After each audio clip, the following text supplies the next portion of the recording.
The title of this story is Anansi and the Moss-Covered Rock, retold by Eric A. Kimmel, illustrated by Janet Stevens.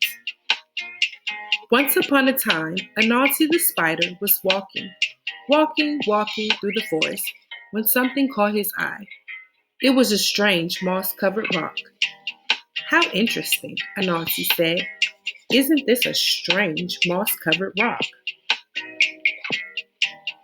Kapoom! Everything went black. Down fell Anansi, senseless. An hour later, Anansi woke up. His head was spinning. He wondered what had happened. "I was walking along the path when something caught my eye. I stopped and said, 'Isn't this a strange moss-covered rock?' Kapoom! Down fell Anansi again. But this time, when he woke up an hour later, he knew what was happening. "Aha," said Anansi. "This is a magic rock. And whenever anyone comes along and says the magic words, 'Isn't this a strange down he goes.' This is a good thing to know," said Anansi, "and I know just how to use it." So Anansi went walking through the forest until he came to Lion's house. Lion was sitting on his porch. At his feet was a great pile of yams. Anansi loved yams, but he was too lazy to dig them up himself. Anansi said to Lion, "Hello, Lion. It is very hot today. Don't you think so?" "Yes, Anansi," said Lion. "It is terribly hot." "I am going for a walk in the cool forest," said Anansi. "Would you like to come?" "I certainly would," said Lion. So Lion and Anansi went walking through the forest. After a while, Anansi led Lion to a certain place. "Lion, do you see what I see?" "Oh, yes, Anansi," said Lion. "Isn't this a strange moss-covered rock?" Kapoom! Down fell Lion. Anansi ran back to Lion's house and made off with Lion's yams. An hour later, Lion woke up. His head was spinning. Anansi was nowhere in sight.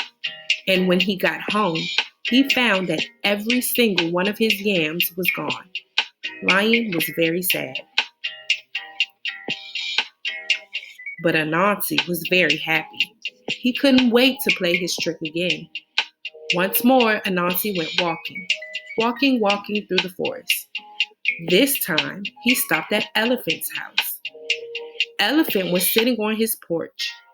At Elephant's feet was a great pile of bananas. Anansi loved bananas, but he was too lazy to pick them himself. So he said to Elephant, "Hello, Elephant. Isn't it hot today?" "It is," Elephant agreed. "I am going for a walk in the cool forest," Anansi said. "Would you like to come?" "That sounds nice," said Elephant. "Thank you for inviting me, Anansi." So Anansi and Elephant went walking through the forest. After a while, Anansi led Elephant to a certain place. "Elephant, look, do you see what I see?" Elephant looked. "Yes, I do, Anansi.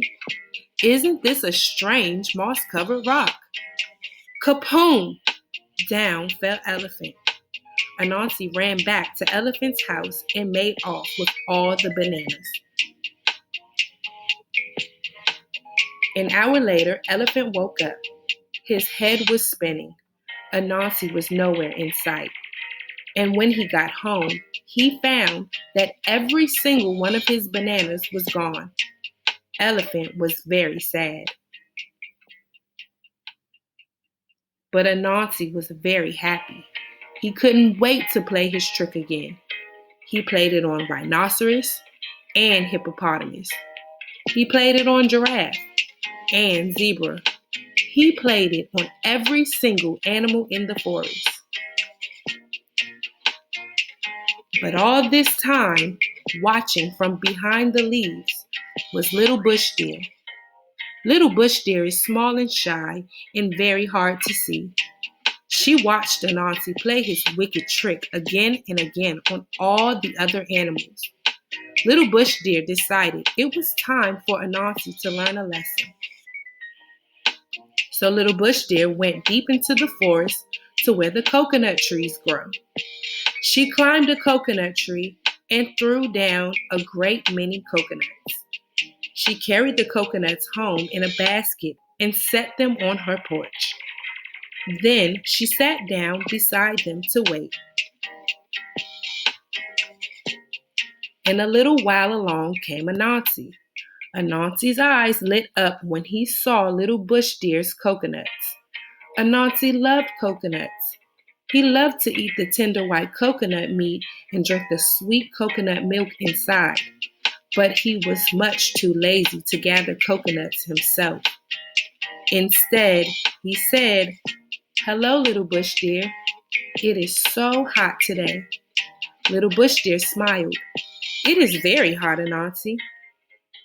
I am going for a walk in the cool forest. Would you like to come?" "Yes, I would," said Little Bush Deer. So Anansi and Little Bush Deer went walking in the cool forest. After a while, Anansi led Little Bush Deer to a certain place. "Little Bush Deer, look over there. Do you see what I see?" Little Bush Deer knew all about Anansi's trick. She looked. "No, Anansi, I don't see anything." "You must see it. Look very carefully." Little Bush Deer looked. "No, I still don't see anything," she said. Anansi began to get angry. "You must see it. Look over here. Look right where I'm pointing. Do you see it now?" "No, Anansi," said Little Bush Deer. Anansi stamped his legs. "You see it. You just don't want to say it." "Say what?" said Little Bush Deer. "You know." "Is that what I'm supposed to say?" "Yes," said Anansi. "All right, then I will say it to make you happy." "You know," said Little Bush Deer. "There, I said it. Are you satisfied?" "No," Anansi shouted. "You're not supposed to say you know." "What am I supposed to say?" "You're supposed to say, 'Isn't this a strange moss-covered rock?'" Kapoom! Down fell Anansi. Little Bush Deer ran and got all the other animals.